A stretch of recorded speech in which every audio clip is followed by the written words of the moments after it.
Ok. Assim que você encontrar, vire aí uma ou duas páginas.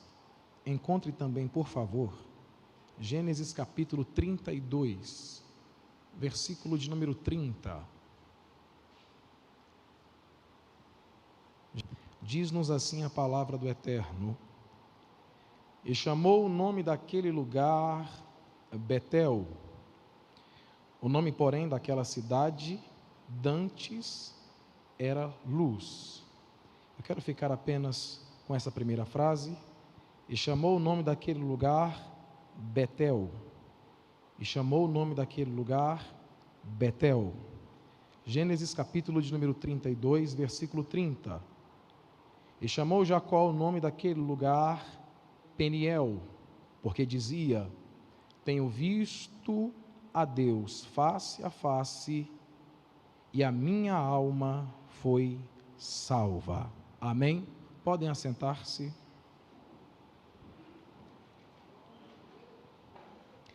É sempre bom estar aqui com os irmãos nesta casa, para louvarmos, engrandecermos ao nome do Senhor. Deus abençoe a vida do pastor Flamarion, que sempre nos recebe de forma muito cordial, muito gentil. Deus abençoe a vida do pastor Eudes, meu amigo. Deus lhe preserve e continue a lhe prosperar em nome de Jesus. Pastor Luizinho, pastor Silvinho, que entrou em contato com a gente. Deus lhe abençoe ao senhor, a sua família e a todos os seus projetos. Aos demais irmãos que nós temos trabalhado junto, que Deus os abençoe em nome de Jesus. Queridos, eu quero pregar sobre essa pequena viagem na vida de Jacó, de Betel a Peniel.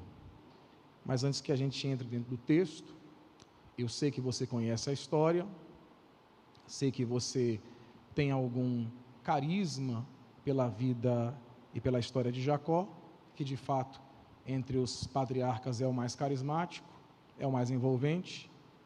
Mas eu quero te relembrar alguns fatos para que possam ganhar força na mensagem. Jacó é filho de Isaac com Rebeca. Ele é um gêmeo bivitelino, ele não tem as mesmas singularidades do seu irmão, e quando eles nascem, a Bíblia diz que nasce primeiro Esaú, e a Bíblia diz que Esaú era vermelho, era ruivo. No Antigo Testamento, a cor vermelha tem conotação de pecado. A Bíblia acrescenta dizendo que ele era peludo, o que para a época tinha conotação de sensualidade, o que é bem diferente dos nossos dias. Agarrado ao seu calcanhar vem uma outra criança, que será chamada de Jacó. É como se Jacó quisesse puxar Esaú de volta ao ventre, para que ele tivesse a oportunidade de sair primeiro. E é isso que vai reverberar durante toda a vida deste homem.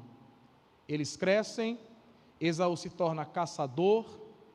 As versões do original vão dizer que era um corredor de estepe. Era um homem muito agitado. Jacó, porém, era pacato, era alguém tranquilo. A Bíblia diz que Isaac amava a Esaú por causa da caça, um amor interesseiro. Porém, Rebeca amava a Jacó.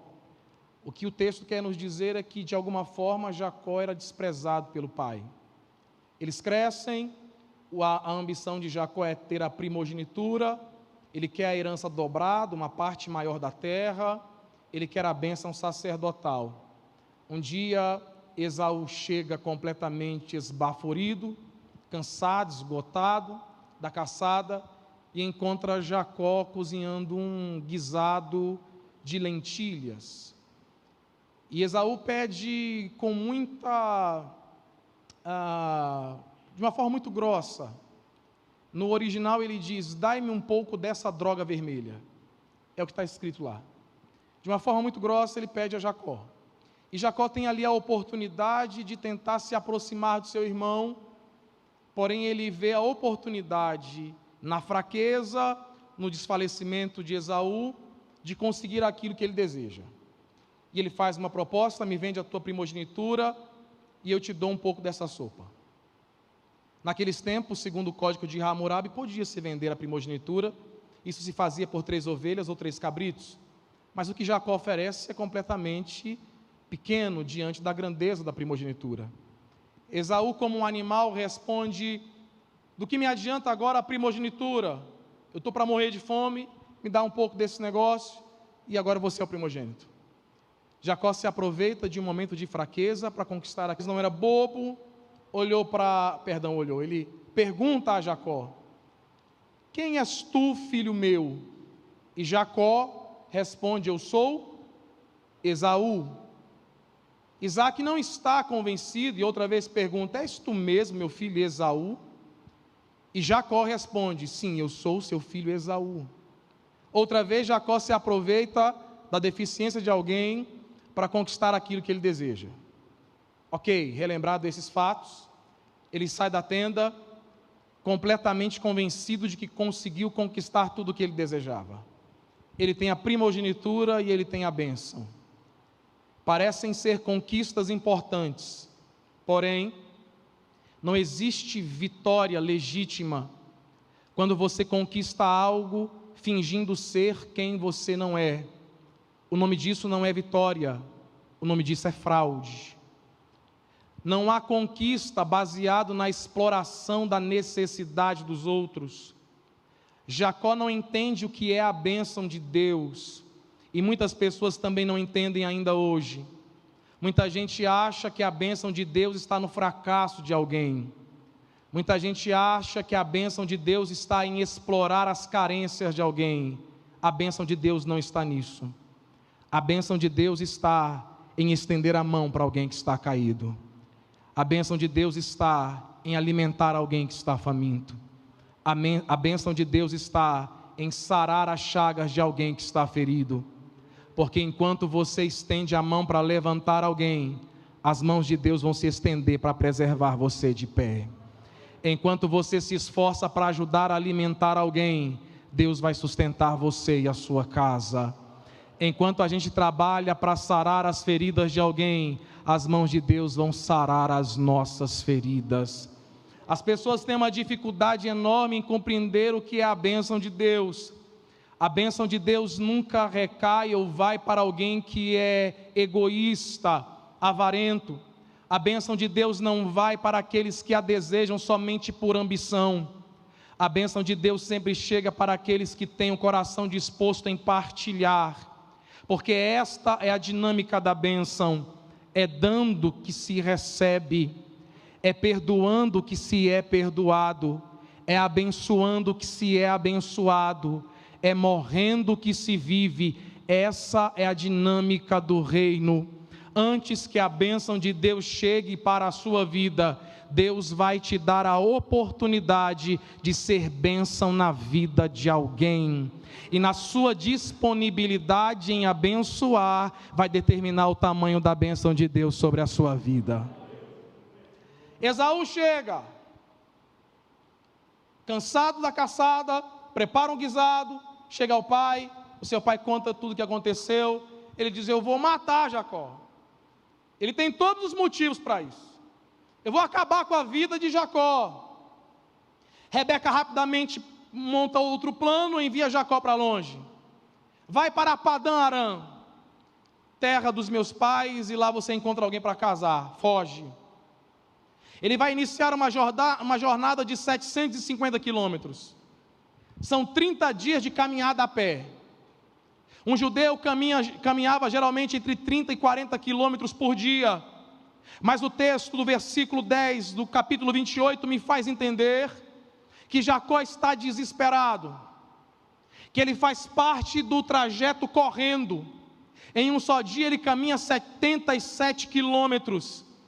Ele está tão esgotado, senhoras e senhores, que ele chega em um local e ele está a 3 quilômetros de uma cidade, mas ele está tão esgotado que ele decide dormir no meio do relento. Ele decide descansar naquele local, ele não tem mais forças para caminhar. E de forma inconsciente, Jacó vai parar no mesmo lugar aonde 125 anos antes o seu avô Abraão esteve. E quando Abraão esteve naquele lugar, Deus falou com Abraão. E quando Abraão esteve naquele lugar, Deus fez promessas na vida de Abraão. E quando Abraão esteve naquele lugar, Deus fez uma aliança perpétua com a vida de Abraão. E quando Abraão esteve naquele lugar, ele ergueu um altar e ele adorou ao nome do Senhor. 125 anos depois, no mesmo lugar em que Abraão esteve, agora está Jacó. E no mesmo lugar em que Deus fez promessas para Abraão, Deus vai fazer promessas para Jacó. E no mesmo lugar em que Deus fez uma aliança com Abraão, Deus vai fazer uma aliança com Jacó.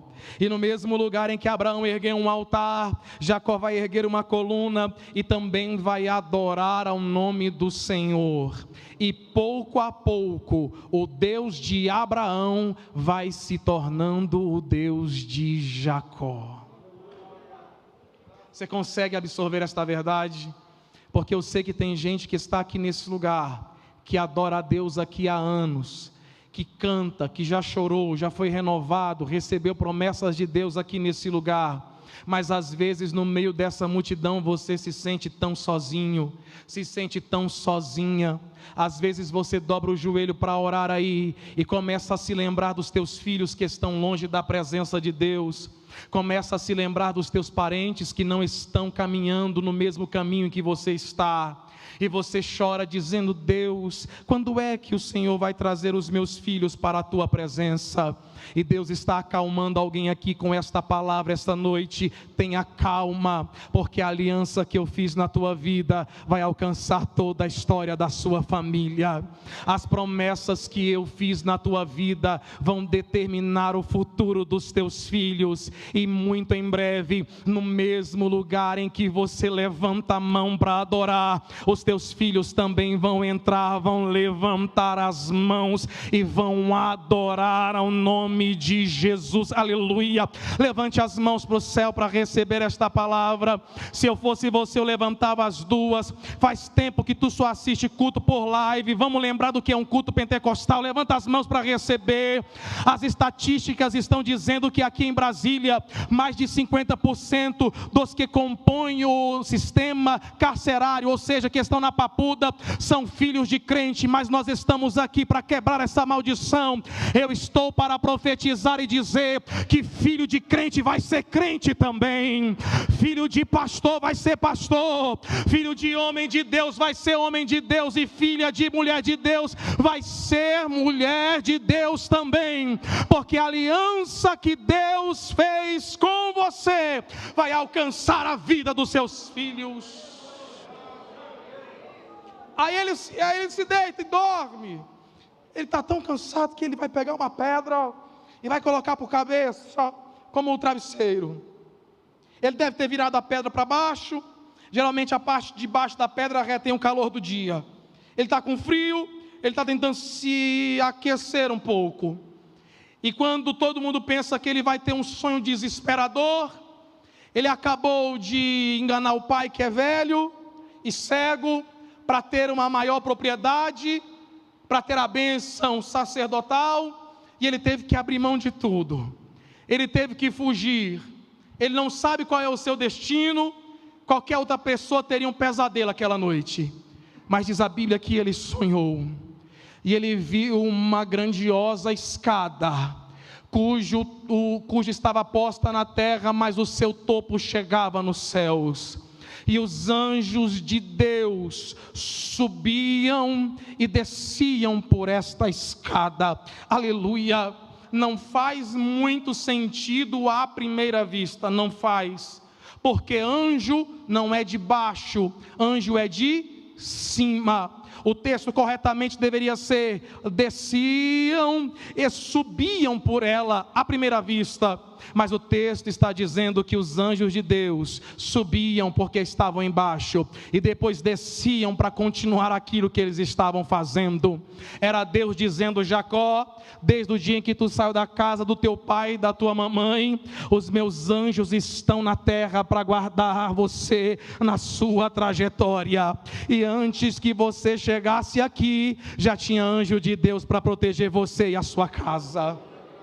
Eu não vim aqui para pregar angeolatria, longe de mim tal coisa, Mas em Hebreus capítulo 1, versículo 14, está escrito que os anjos de Deus são espíritos ministradores que servem aqueles que hão de herdar a salvação. Foi um anjo de Deus que gritou com Agar quando ela estava no deserto. Foram anjos do Senhor que protegeram Jacó quando fugia de Labão. Foi um anjo do Senhor que acordou a Elias e disse: levanta, come, bebe e caminha, porque longa é a tua jornada. Foi um anjo do Senhor que livrou a Daniel na cova dos leões. Foi um anjo do Senhor que em uma só noite matou 185 mil soldados do exército inimigo. Foram anjos do Senhor que desceram para alimentar Jesus quando este estava no deserto. Foi um anjo do Senhor que abriu as portas da cadeia para Pedro sair. Salmo 34, versículo 7. O anjo do Senhor se acampa ao redor daqueles que o temem, os livra e os guarda de todo mal. Enquanto nós estamos adorando a Deus nesse culto, tem anjo de Deus trabalhando na terra. O homem que era desprezado pelo seu pai foi escolhido por Deus. Para a gente ganhar tempo, ele acorda assustado, ele acorda completamente em pânico, e ele vai dizer: quão terrível é esse lugar! Este lugar não é outro senão a casa de Deus, e esta é a porta dos céus. E chamou aquele lugar de Betel. No hebraico, Beit, casa, El, Deus, casa de Deus. Porém, o que tornava o local terrível e temível não era a singularidade geográfica, não era somente a essência do local. O que tornava aquele local um local terrível era a presença que estava naquele lugar. Porém, o conceito de casa de Deus extrapola a geografia, extrapola qualquer senso de região. O consenso, a concepção de casa de Deus hoje é totalmente diferente, porque a presença de Deus já não habita mais na Betel que está do lado de fora. A presença de Deus hoje habita na Betel que está do lado de dentro. E quando a presença de Deus começa a transbordar na Betel que está dentro, até a Betel que está do lado de fora se torna terrível, porque a presença de Deus invade o ambiente. Oh glória! Nós precisamos entender que para que a glória de Deus se manifeste, ela precisa primeiro extravasar aqui dentro. O que vai encher esta casa da presença não é a comunhão que eu tenho com Deus, não é a comunhão que os pastores possuem de forma singular com Deus, mas é a presença de Deus que está na sua vida, que começa a transbordar e começa a se unir com a presença de Deus que está na minha vida, e começa a inundar, que começa a se unir com a presença de Deus que está na vida dos homens do púlpito, e o ambiente vai sendo tomado pela glória e pela graça. Como dizia Martinho Lutero: eu não adoro porque sinto, eu adoro para sentir. Porque quando eu estou muito tempo de quarentena, estou pregando em live quase todo dia, estou cansado de pregar para celular, eu tenho saudade de pregar para a igreja. Eu sei que tem gente aqui me ouvindo que está cansado de assistir culto em casa sem poder esboçar a reação. Nós somos a Assembleia de Deus nesse país para adorar, e a presença de Deus vai encher a labarácia. Você que está com saudade de falar em mistério, você que está com vontade de chorar, está com saudade de um culto cheio da graça, comece a adorar o nome dEle.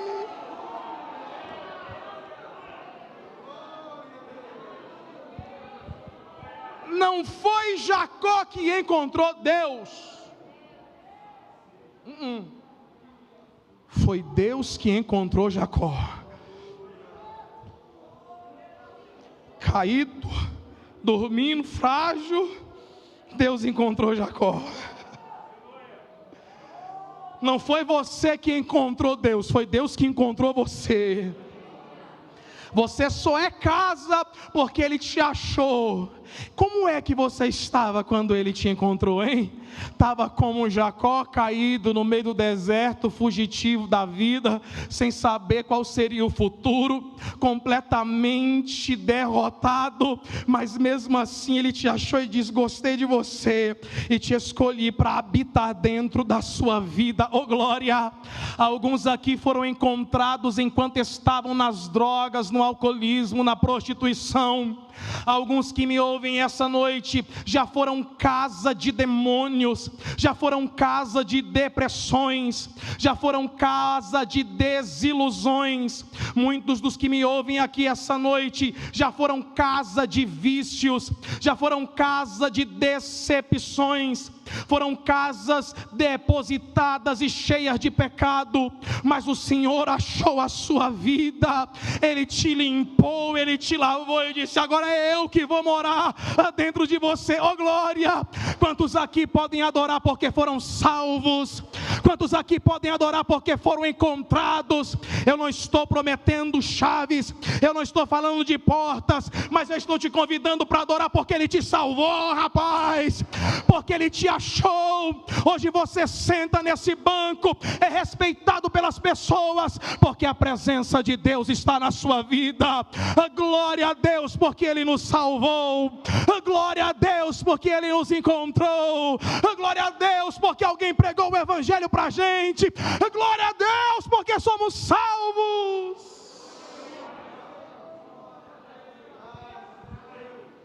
Vai, Jacó, vai para Padarã. Eu tenho uma história com você e eu vou contigo. Aí ele chega lá, ele vai começar a colher tudo que ele plantou. A semeadura é opcional, é o que dizem, né? A colheita é obrigatória. O enganador vai ser enganado. Jacó vai comer o pão que Labão amassou. Labão vai enganá-lo de todas as formas. Jacó chega, tem uma moça bonitinha, olhos bonitos, sugere um olhar claro. Raquel, por Raquel ele mexe nas pedras, por Raquel ele alimenta o rebanho. Ele diz: ó Labão, quero aquela menina Raquel, quero casar com ela. 7 anos trabalhou e se passaram como 7 semanas. Que história linda, que história romântica.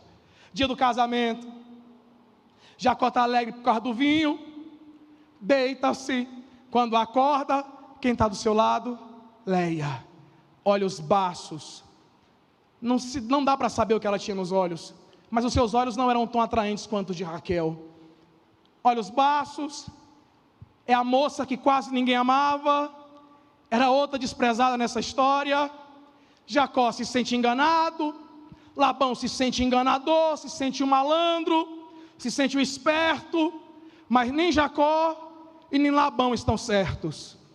Leia está com Jacó, não é por esperteza de Labão, nem por inocência de Jacó. Leia está com Jacó, porque é propósito de Deus na vida de Jacó. E é dela que vai sair a maioria das tribos de Israel. É de Leia que vai nascer as principais tribos de Israel. Leia cuidava do templo. É de Leia que vem Judá, de Judá vem Davi, Salomão e todos os reis que reinaram sobre Israel. E é também de Davi que vem o Rei dos reis e Senhor dos senhores, o Salvador, aleluia. A moça desprezada entra na genealogia de Jesus.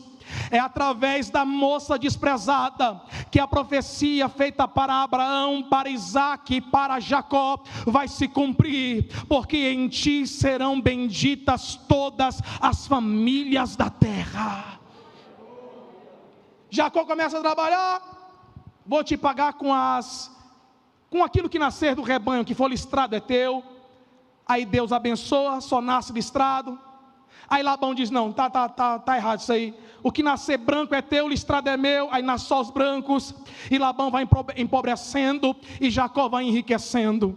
Sabe o que eu acho legal nessa história? É que enquanto Jacó era enganador, ele não tinha nada. Mas Jacó, sendo enganado, vai ficar riquíssimo. Jacó, enquanto era enganador, 70 41 anos solteiro.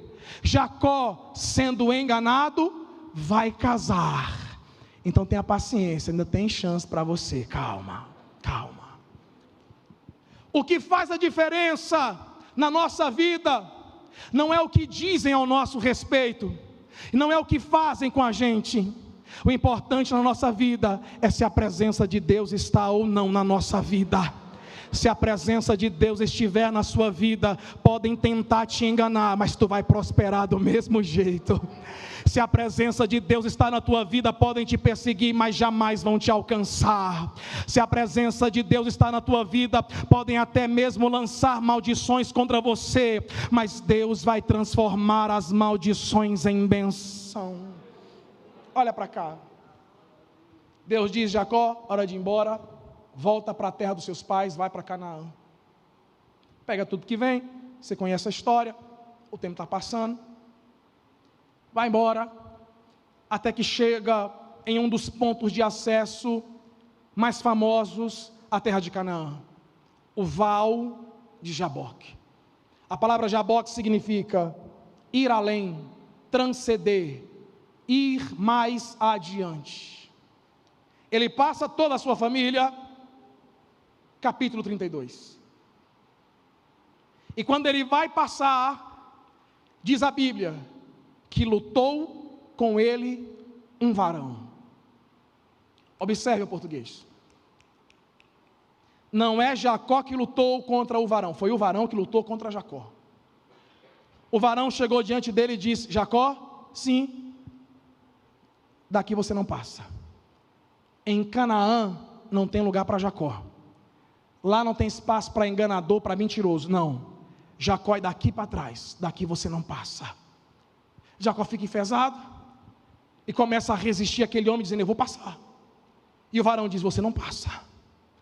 Jacó é daqui para trás. Se quiser passar aqui, vai ter que morrer e nascer de novo, porque para Canaã você não vai. E eles começam a lutar. Jacó acha que é uma luta, até que em determinado momento o varão, com um toque, vai deslocar o osso fêmur do seu lado direito. Jacó cai em dores no chão, e no meio das dores ele vai perceber que existe algo diferente nesse combate, existe algo diferente nesta luta. Ele percebe que o seu oponente é muito mais poderoso do que ele. Ele pensa: se com um toque ele deslocou o osso mais forte do ser humano, imagino o que ele seria capaz de fazer com um golpe. Se ele tem poder para me destruir e não me destrói, é porque ele tem um propósito para realizar na minha vida. Aleluia! Se ele tem poder para acabar com essa briga e não acaba, é porque alguma coisa ele está fazendo. E em meio às dores, Jacó vai conhecendo a força do seu oponente. E é por causa das dores que Jacó vai conhecer o que é graça e o que é misericórdia. As nossas feridas revelam a graça de Deus. Paulo escreveu isso em 2 Coríntios capítulo de número 12. Ele está com um espinho no seu corpo. O termo grego que ele usa é sarx, é carne. Não é dor espiritual, é dor física, é dor no corpo, é dor na carne. Aí fica um bando de teólogos sem ter o que fazer, tentando descobrir qual era o espinho de Paulo, e ninguém chega a nenhuma conclusão. Quando na verdade o texto não quer destacar o que era o espinho, o texto quer destacar qual é o efeito do espinho. É Paulo dizendo: Senhor, eu oro e o Senhor cura, eu oro e até mortos o Senhor já ressuscitou, mas agora a dor está em mim. Tira a minha dor, me cura, me sara. Aí Deus diz: não vou tirar, Paulo, não vou remover o espinho. Por que é que o Senhor não vai remover o espinho? Capítulo 12, versículo 7. Por causa da grandeza das revelações que me fora dada. Dizendo: Paulo, se eu tiro o espinho, o meu espírito sai e a soberba entra. Se eu tiro o espinho, o meu espírito sai e a vaidade entra. Se eu tiro o espinho, o meu espírito sai, e a frieza, a incredulidade entra. Então Paulo, eu concluí aqui no céu, que eu prefiro ver você chorando com espinho na carne, mas cheio do Espírito Santo, do que ver você sem o espinho e sem a presença do meu Espírito. Eu vou gritar aqui uma coisa que pouca gente quer ouvir, quase ninguém vai receber, mas Deus não vai tirar o espinho agora. Esse espinho que está te fazendo chorar, Deus não vai removê-lo agora. Por que, pregador? Que é por causa desse espinho que a presença do Espírito Santo ainda habita em você. Versículo 8, por causa do espinho, 3 vezes me coloquei de joelhos. Estou pregando sobre Jacó, estou ilustrando com Paulo. 3 vezes me coloquei de joelhos, 3 vezes me coloquei de joelhos. É por causa do espinho que o apóstolo está orando, e Deus está dizendo: Paulo, se eu tiro o espinho agora, nem orar tu ora mais, Paulo. Se eu tirar o espinho agora, nem me buscar tu me busca mais, Paulo. Aleluia. Queridos, eu tenho pregado desde que tenho 12 anos de idade. Já vi Deus fazer tanta coisa maravilhosa, milagre, cura, tanta coisa bonita. E um dia eu estava sentado no meu sofá, pensando e perguntando com Deus, quais foram os meus maiores momentos com Ele, quais foram os momentos em que eu mais senti a presença de Deus na minha vida. E para minha surpresa, os meus momentos especiais com Deus não foi em cima de um púlpito que Ele me dá o privilégio de pregar, não foi diante das multidões que Ele me apresenta, e nem diante dos aplausos embriagantes que a multidão despeja diante daquilo que Ele me dá para falar. Os meus momentos mais especiais com Deus foram dentro de um quarto vazio, onde não tinha ninguém para me aplaudir, nem para bater no meu ombro e dizer que eu era bom naquilo que eu fazia. Em momentos de dor, angústia e desespero, que me obrigaram a estar dentro daquele quarto, uma convicção invade a minha alma, e eu sei que Deus estava comigo dentro daquele quarto. Eu vou falar uma coisa que você já sabe, mas vou dizer ainda assim.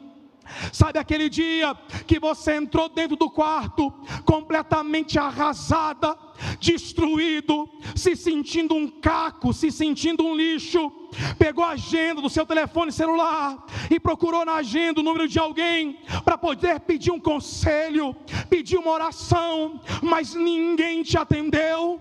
Sabe aquele dia que na impotência da existência você se dobrou para clamar, e na tentativa de gritar, de exprimir palavras, o que saiu foi um misto de gemidos e lágrimas? Não se preocupe, o nosso Deus transforma lágrimas em palavras, gemidos em orações. Sabe aquela noite, sabe aquele dia, Deus estava contigo dentro daquele quarto.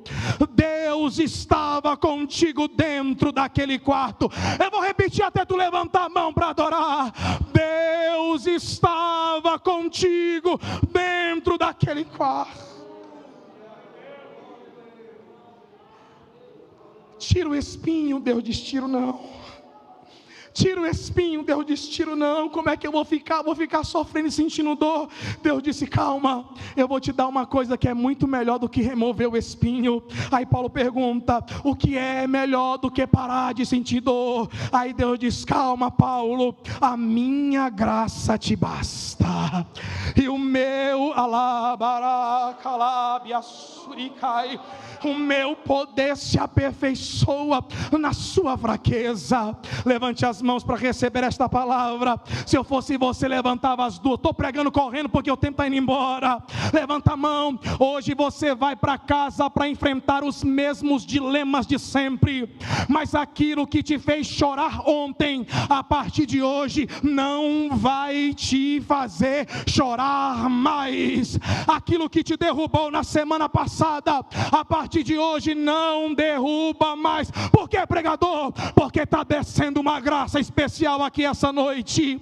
Recebe graça e conquista, recebe graça e avance, recebe graça e acredita, recebe graça e vai, recebe força e permanece. Quem está sentindo a graça de Deus descendo na casa? Quem está sentindo a graça de Deus? Ferido, está machucado. Os judeus dizem, pastoreiros, que ele se agarrou nas pernas, próximo ao calcanhar do varão. É cheio de paralelismo essa história. O menino que nasceu agarrado ao calcanhar do irmão, outra vez está agarrado aos calcanhares de um varão. Só que dessa vez é diferente, Gutenberg. Porque dessa vez Jacó não está mais agarrado aos pés dos homens. Dessa vez ele está agarrado aos pés do Deus Todo-Poderoso. Ele está ferido e está machucado, mas não para de lutar. Ele está cansado, mas não para de lutar. Oh glória! Ele tem todos os indícios e indicadores para desistir, mas ele diz, eu não vou parar de lutar, porque a minha bênção está chegando. Oh glória! Essa noite eu vim gritar para alguém que está dentro desta casa, eu sei que está doendo, mas não para de lutar agora não. Eu sei que você está sofrendo, mas não desiste de orar agora não.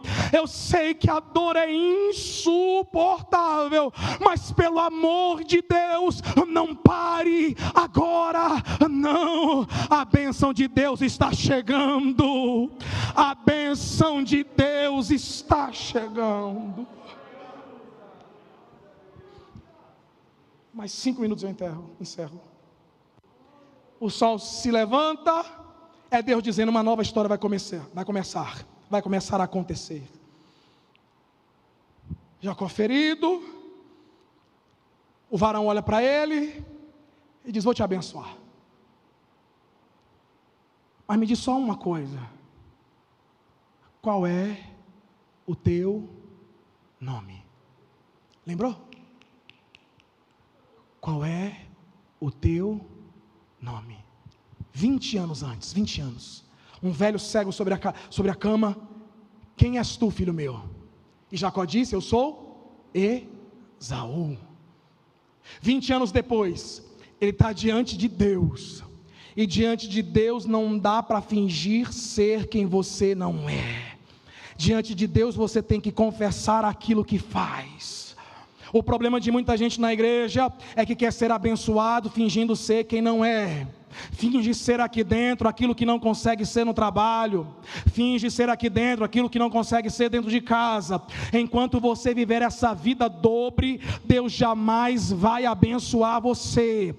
Por pior que seja, chega diante dele e diz, eu sou Jacó, mentiroso, enganador, trapaceiro, eu sou Jacó, não tenho orgulho do que sou, não suporto mais ser quem eu fui.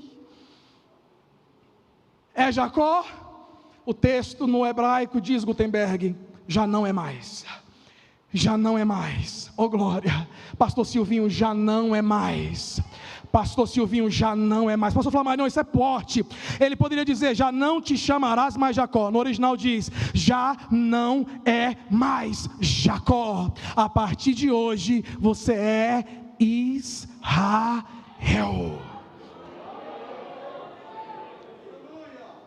Israel é um acrônimo, pastor Silvinho. Tem 3 palavras. Ish, homem. Ra, viu. El, Deus.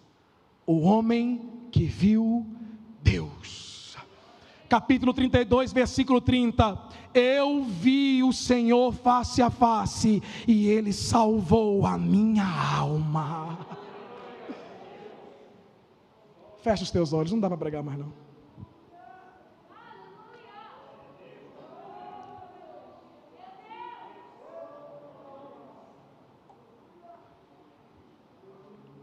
Só vou concluir, fecha os teus olhos, fecha.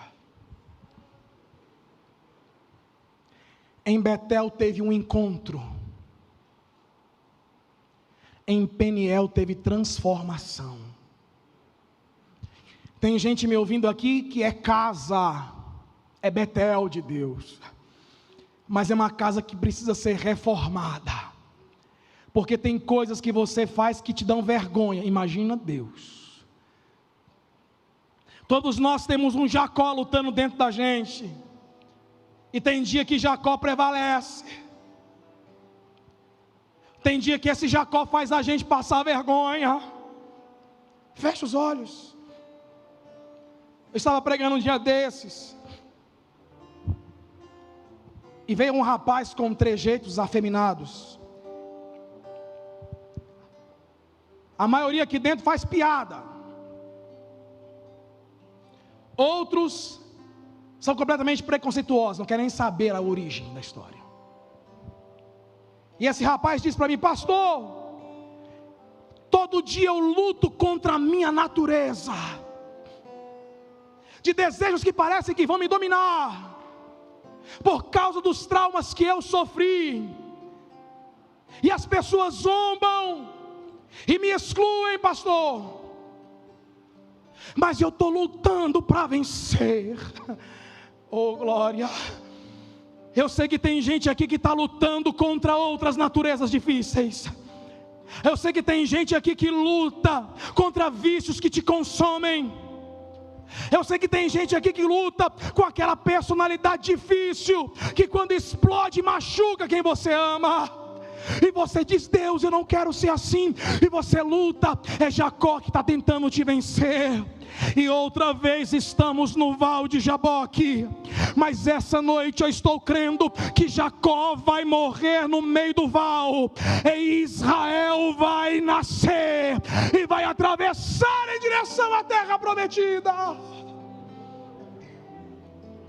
Coloque as mãos no teu coração. Você acha que eu estou forçando o texto? Paulo diz que tem uma luta ocorrendo dentro da gente agora, é o espírito contra a carne. Paulo fala de duas naturezas: é aquilo que a gente fez, é o passado, elebarácia, calabaio, oh glória. Deus poderia ter somente abençoado Jacó, e ele saía Jacó dali. Mas Deus disse: eu estou mudando agora a tua identidade.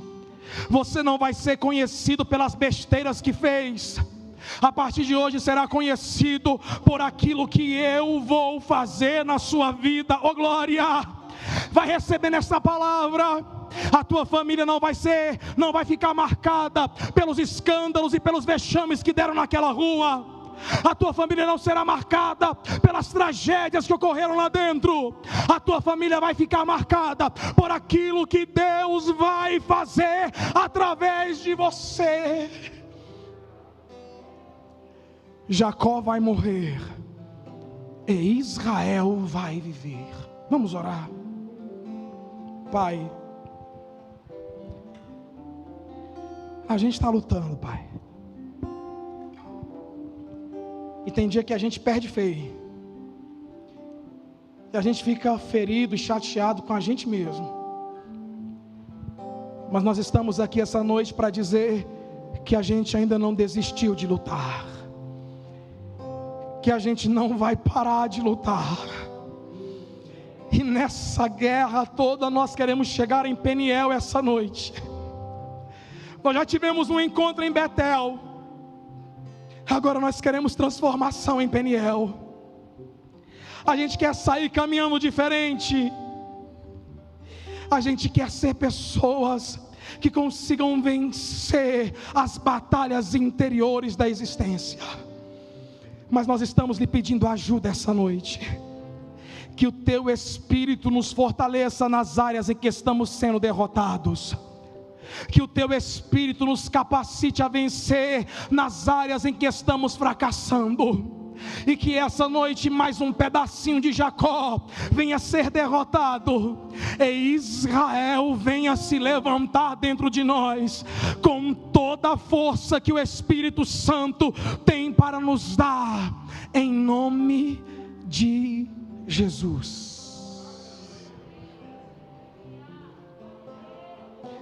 Tem alguém aqui no nosso meio que não é evangélico? Ou que está afastado? Me dê só um sinal com a sua mão, só para eu saber que você está aqui. Tem alguém que não é evangélico? Todo mundo crente? Então que Deus abençoe a todos em nome de Jesus.